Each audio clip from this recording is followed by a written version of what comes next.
Hello friends, AmyR here with Prairie Paper and Ink with a couple of mini slimline cards using the Sunflower Fields stamp set and coordinating stencil set. This stamp set and stencil set came in the October 2022 card kit from Simon Says Stamp, but is available separately because the card kit is sold out.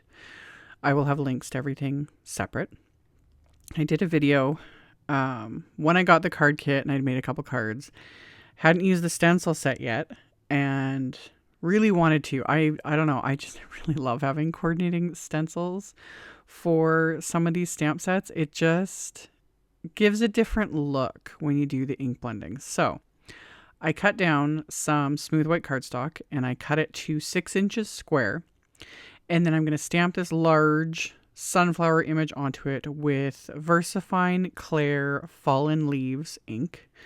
Still kind of obsessed with this ink. It's just perfect for fall. And images like this, it's just not as, I say harsh, not that it even is harsh, as black ink. It just gives it that little bit of a softer look. So after I'd stamped it off camera, I did heat set that ink because it does take a bit longer to dry. And that would be my only concern, is stamping it. And then if you immediately go into stencil, there's a good chance you could like start smearing that dark brown ink, which wouldn't be fun. So I'd heat set it, and then I'm using the stencils and I'm taping them into place with Simon's very, very low tack tape because I just want to hold it just to make my life a little bit easier.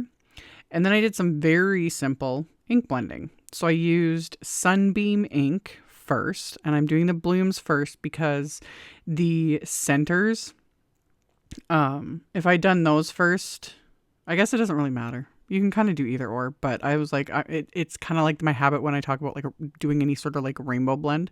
I always start with yellow. So that's what I did. So I used SUNBEAM and then I used SHERBET, and I'm using my smaller ink blending brushes. And I kept the orange kind of closer to the centers, went right over them. It's not going to matter. You could almost leave it and not do the centers depending, but I still wanted to add that bit of a dark brown. So I placed the stencil that does just the flower centers, and I'm going to use MOCHA ink for that.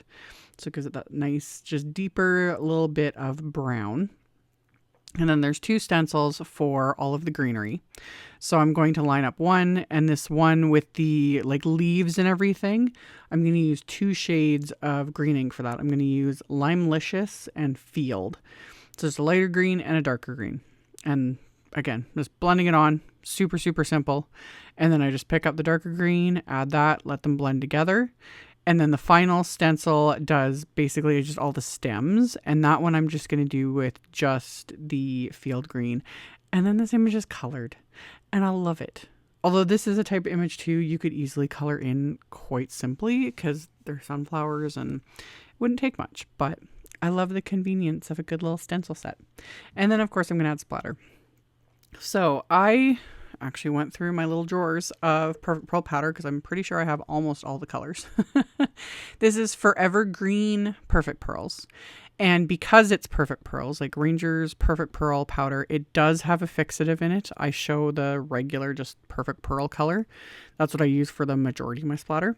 But any of the Perfect Pearls do have a binder in the powder that's activated by water. So you can splatter with it, do all the things, and it's going to stay. It's not going to come off. So I did that, just a lighter amount. I just wanted a little bit of a green splatter. I thought it would look kind of just nice. And then of course I'm going to add gold splatter because tradition. So I'm going to use my Gonzai Tombi Starry Colors palette with the gold and my fan brush as well. And that I'm going to add a heavier bit of a splatter because you can't go wrong with gold splatter. So I'm going to splatter this whole background. I'm going to let that completely dry.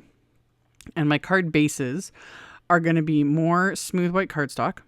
This is why I have washi tape on my little guillotine cutter. People ask me about this a lot. I've mentioned this in a lot of videos. The washi tape is placed specifically for the edge of the washi tape marks the 6 1/4 inch. And then I have a Sharpie line down the washi tape that marks the 6 1/2 inch mark. And it's specifically to make mini slimline card bases because I cut my cardstock to 6 1/4 inches by 6 1/2 inches. And then I'm going to score these at 3 1/4 inches. So that will make a 3 1/4 by 6¼ inch mini slimline card base. So that is the reasoning. One of these days I'll probably just go onto my trimmer and just use a Sharpie marker and a ruler. But the washi tape at the time I thought was brilliant, but now it's starting to wear off because I use it so much. So anyway, once I have my card bases made, I fold them inside out, and I still have that big flower stamp inside my Misty. So I'm going to ink it up with that LIMELICIOUS, so the lighter green ink, and I'm going to stamp that onto the insides of my cards. So one I'm going to stamp in this way, and then the other card base, I'll fold it in half, and I'm going to place it on the left side of my Misty here. And you don't have to do this, but you know, I was like, it makes everything make sense once I cut the front in half, so the inside kind of matches the outside. But again, you could just stamp it and it'd be fine. It doesn't really matter. So stamped the floral cluster onto the insides of the cards. My background is now dry, so now I'm going to cut it in half. So since it was a 6 by 6 inch piece, I cut it in half at 3 inches, and then I did trim it down even more because I want it to be a bit smaller than my 6¼ by 3¼ card base. So I trimmed it down a bit, plus I wanted to trim the bottom off so that the stems were like right at the bottom of the cardstock there. So I trimmed that down, and then I also have some green leaf cardstock from Simon that I cut just slightly larger that will mat that. And I'd also die cut using the Bold Thanks wafer die that, you know, I use in like 90% of my videos. I die cut that from some matte gold cardstock and some white cardstock and adhered the layers together so it's all stacked. And then my companion sentiments are from the Grateful and Thankful sentiment strip pack. And the ones for the front of the card, I very lightly blended on that MOCHA ink. I was trying to be really light, and it will dry back a little bit later as well so that you can actually read the sentiment. But I blended that onto those with that little blending brush. And then I'm going to adhere my card fronts to those pieces of leaf green cardstocks. They got just a nice little frame of that green there.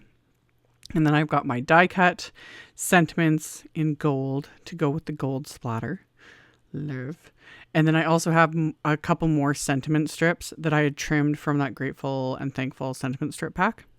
Those are going to go on the insides of my cards. So I've got everything kind of ready to go. So now it's just a matter of just assembling all of it.